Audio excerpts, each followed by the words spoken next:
Чӑваш чӗлхи пурчухне тӗнче пӗтмейнде. Куда мы мелись, истяну И туган тел, и матур тел, әткәм әнкәмнең теле.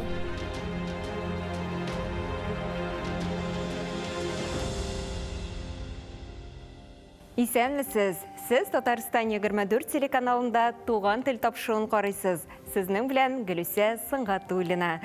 Бүгінгі тапшу татар әдәбияты классика, язучы, драматург, журналист Шәриф Камалның катлаулы язмышы, тынгысыз эшчәнлеге һәм иҗади эзләнүләре хакында. Әдип турында сөйләүне оның исеменнән башларга кирәктер. Шәриф Камалның чын исем фамилиясе Шәриф Камалетдин улы Байгелдиев. Ул әтисенең исемен кыскартып үзенә тәхәллүс итеп ала. Рәсми документларда һәр вакыт тугандагы фамилиясе белән йөри. Балалары, оныклары да Байгелдиевлар булып тергәлә. Күрнекле язучы 1884 елның 27 февралендә элекке Пенза губернасы Инсар өязе Пешлә авылында мулла гаиләсендә дөньяга килә. Башлангыч белемне туган авылында алганнан соң 1896-1900 елларда күрше Ләбәҗә авылындагы мәдрәсәдә укый.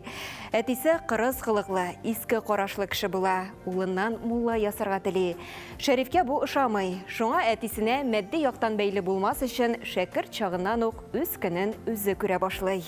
Егет җәйләрен Мәскәү-Казан тимер юлында төрле эшләрдә эшли. 1901 елда исә бер сәүдәгәргә ялланып Рига шәһәренә китә. Анда берникадәр вакыт торгач, төплерәк белем алу нияте белән башта Төркиягә, аннары Мисырга барып чыга. Ләкин матди як начар булу сәбәпле 2 елдан кире Россиягә әйләнеп кайта. Һәм 1903-1904 елларда күмер шахталарында, Каспий диңгезе буендагы балык промысларында эшли. 1905 елгы революцияны Шәриф Камал Петербургта татар мәдрәсәләренең берсендә мөгаллим булып каршылый. Бер үк вакытта ул Нур беренче татар газетасы редакциясенә корректор булып урнаша. Һәм шушы газета битләрендә үзенең тәүге шигырьләрен һәм публицистик мәкаләләрен бастыра. 1906 елда шул ук газета редакциясендә яшь авторның Сәдә исемле шигырьләр җыентыгы дөнья күрә. Революциядан соң Шәриф Камал туган авылы Пешләгә кайта. Һәм 1910 елга кадәр шундагы мәдрәсәдә балалар укыта.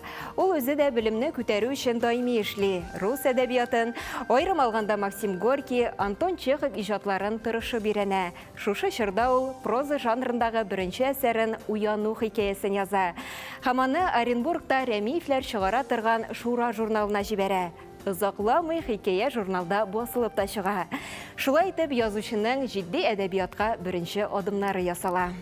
Казанның Островский урамында урнашкан кайчандыр Шәриф Камалның фатиры булган бүген мемориаль музее хезмәтен башкарган бинага килдек. Халкыбызның күренекле язучысы белән якыннан танышуны аның эш бүлмәсеннән башлыйк. Шәриф Камалның гомумән мемориаль фатиры ул бик үзенчәлекле һәм бик кыйммәтле шундый мәдәни үзәк дип әйтергә була, чөнки бу татар язучыларына багышланган иң беренче мемориаль музей безнең. Һәм биредә Шәриф Камал яшәгәндә нинди мөхит булган, нинди әйберләр торган, барысы да сакланып калган дип әйтергә мөмкин. Язучы булгач, иң беренче әлбәттә аның иҗаты һәм аның язган әсәрләре һәм алар менә Казан чорында 25 елда алар инде Казанга күчеп киләләр, 27 елда бу фатирда яши башлыйлар. Менә шушы Казанда Шәриф Камал иҗат иткән бөтен аның әдәби әсәрләре, алар барысы да менә шушы бүлмәдә, шушы язу өстәле артында иҗат ителгәннәр. Иң кадерле, иң кыйммәтле экспонат та биредә урнашкан. Менә ул язучының алтын каләме. Аны Шәриф агага Оренбургда чакта ук татарның танылган шагыйре Дәрдемәнд, ягъни Закир Рәмиев үзе бүләк иткән була. Язу өстәлен ул Оренбургта вакытта ук алган була.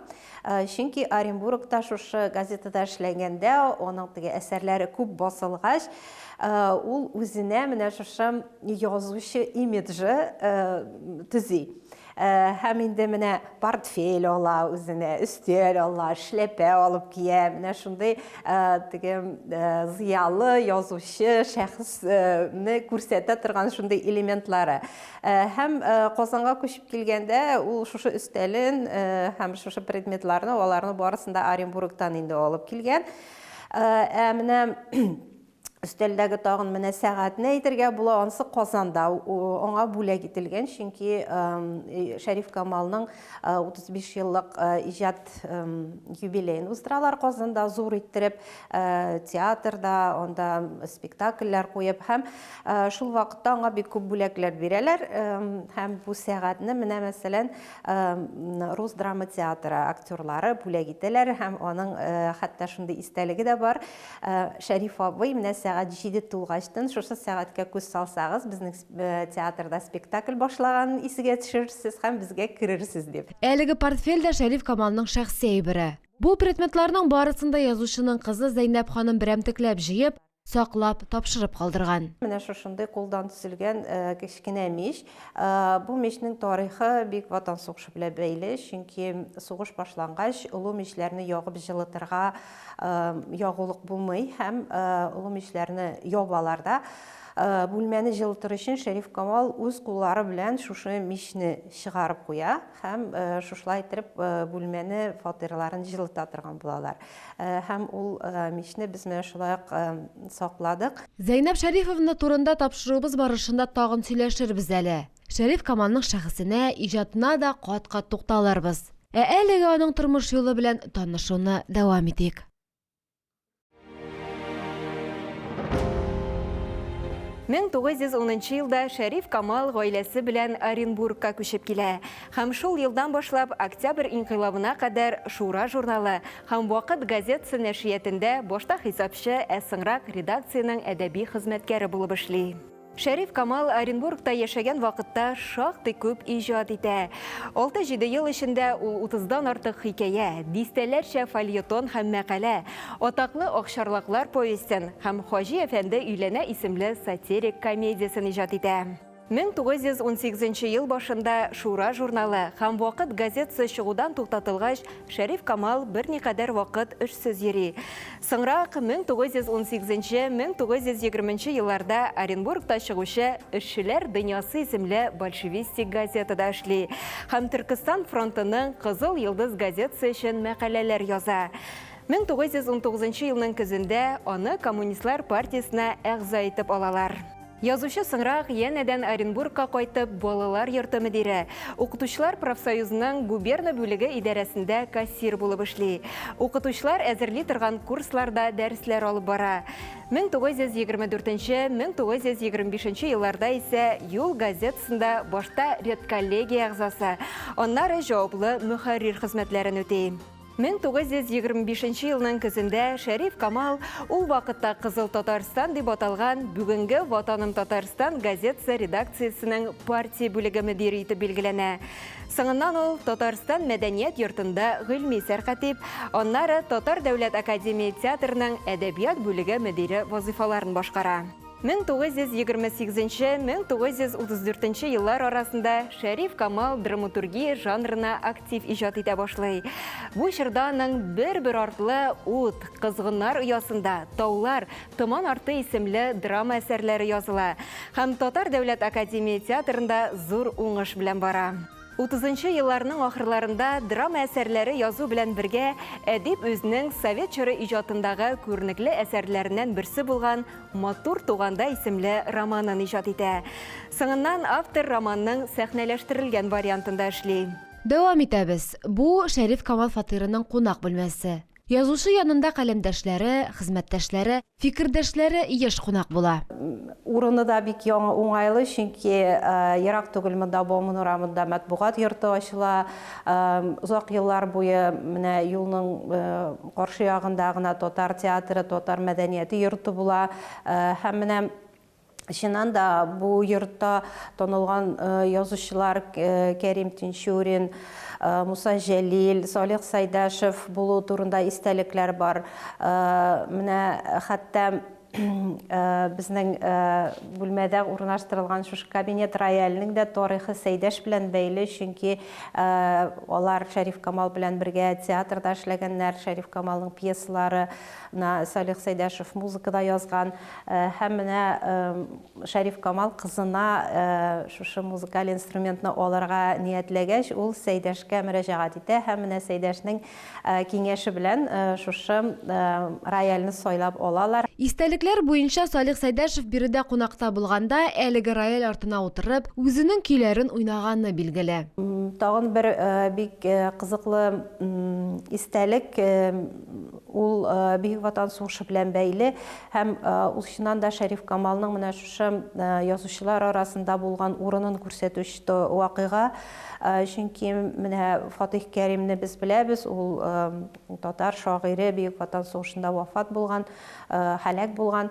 Һәм менә Фатих Кәримнең бар истәлекләре ул фронтка китәр алдыннан шушы йортка Шәриф Камал янына хушлашырга килә. Бәхиллек алып, менә сугышка китә. Һәм менә бу факт шулай ук менә яшь татар мәдәният хезмәткәрләренең һәм язучыларның менә Шәриф Камалга булган мөнәсәбәтен күрсәтә торган шундый бер факт. Җәлилнең дә бу йортта булуы мәгълүм. Орынбурдан Казанга күченеп килгән чорында шушы йортның беренче катында гомер кичерүче укытучысы Нургали Надиев та туктала. Шәриф Камалның иҗаты хакында Җәлил мәкаләләр яза, чыгышлар ясый, юбилей кичәсендә әзерли. Музейда безнең 2 язу өстәле Шәриф Камалның. Аның менә түрдәге кечкенә язу өстәле һәм кунак бүлмәсендә шундый зур өстәл тора. Без башта үзебездә гаҗәпләнгән идек, нишләп шулай икәү булды микән дип. Менә музейны яңадан ачканнан соң безнең талган язучыбыз Роберт Абыйбатулла безгә шушы музейга килгәч шундый тарих сөйләде. Ул менә бу өстәлнең тарихы Кәрим Тинчурин белән бәйле булуын безгә әйтте.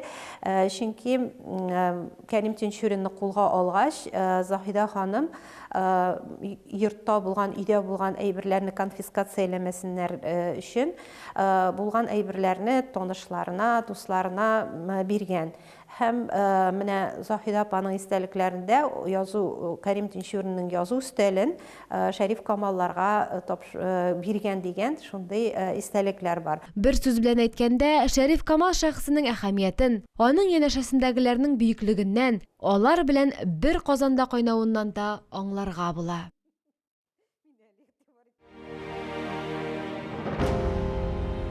1930-1940 елларда Совет әдәбияты журналында әдипнең «Ныклы адымнар» исемле яңа романы басыла башлый. Ул матур туганда әсәренең дәвамы була. Ләкин әсәр тәмамланмый кала, сугыш комачаулый. Бөек Ватан сугышы башлану белән Шәриф Камал матбугат битләрендә дошманга каршы публицистик мәкаләләр белән чыгышлар ясый. Март исемле хикәясен бастыра һәм Сафура исемле пьеса яза башлый. Ләкин аны тәмамлап җиткерә алмый. 1942 елның 22 декабрендә кинәт вафат була. Габдулла Тукай поэзиядә, Галиәскәр Камал драматургиядә, Шәриф Камал прозада иҗат иткән әсәрләр октябрьгә чаклы булган татар классик әдәбиятының төп фондын тәшкил итәләр, ди Муса Җәлил. Бу фикерне ул 1940 елда Шәриф Камалның әдәби һәм иҗтимагый эшчәнлегенә 30 ел тулу уңайыннан уздырылган юбилей докладында әйтә. Муса Җәлил юкка гына әлеге шәхесләрне янәшә куймый. Шәриф Камал үзенең бөтен иҗади таланты һәм иҗтимагый эшчәнлеге белән татар халкының рухи үсешенә армый-талмый хезмәт иткән язучыларның берсе. Әдәбият өлкәсендәге хезмәтләре өчен ул 1940 елда Ленин ордены белән бүләкләнә. Аңа шулай ук Татарстанның атказанган сәнгать эшлеклесе дигән мактаулы исем дә бирелә. Атаклы рус язучысы Константин Федин Шәриф Камал турында бик хаклы рәвештә булай дип яза.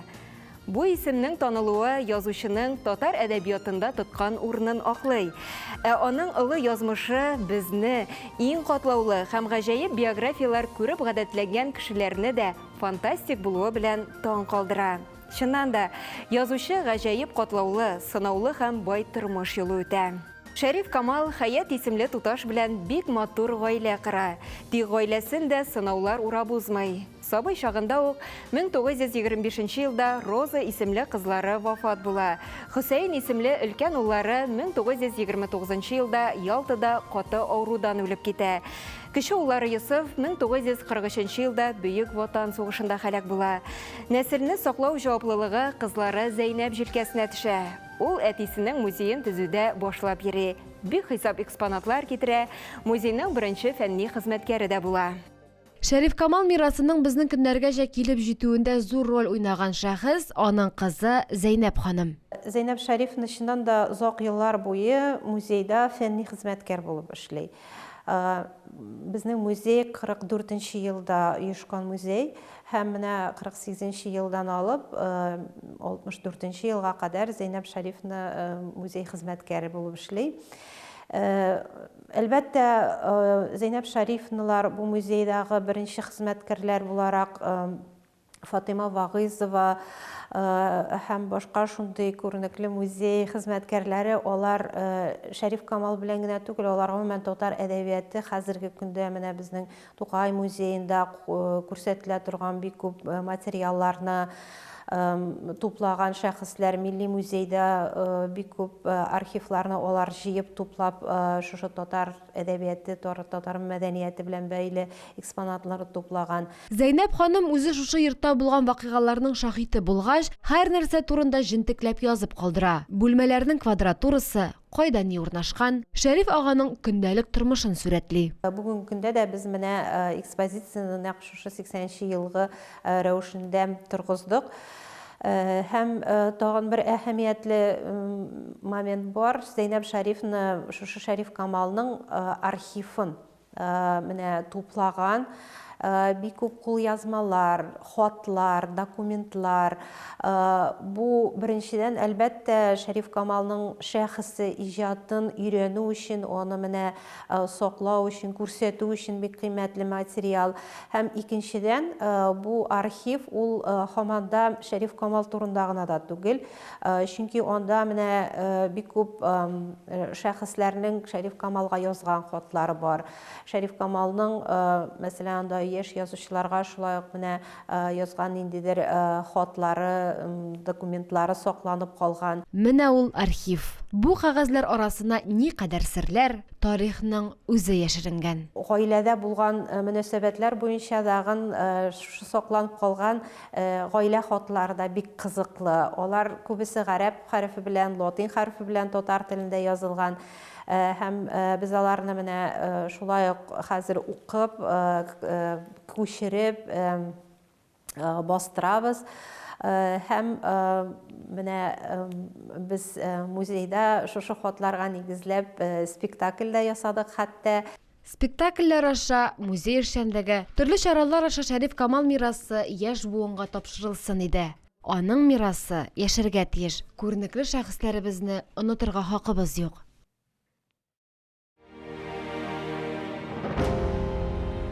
Татар прозасын һәм драматургиясын классик әсәрләре белән байыткан. Октябрь революциясенә кадәрге әдәбиятта һәм совет әдәбиятында югалмаслык үзенчәлекле эз калдырган Шәриф Камалның исеме халкыбыз күңелендә мәңге саклана. Аның әсәрләре бүген дә безне матурлыкка диләр, тормышны һәм кешеләрне яратырга өйрәтәләр. Шушының белән тапшыруыбыз ахырына якынлашты. Без бүген татар әдәбияты классигы, язучы, драматург, журналист Шәриф Камалның катлаулы язмышы, тынгысыз эшчәнлеге һәм иҗади эзләнүләре хакында сөйләштек. Сез Татарстан 24 телеканалында туган тел тапшыруын карадыгыз. Сезнең белән Гөлүсә Сыңгатуллина булды. Сау булыгыз, киләсе очрашуларга кадәр.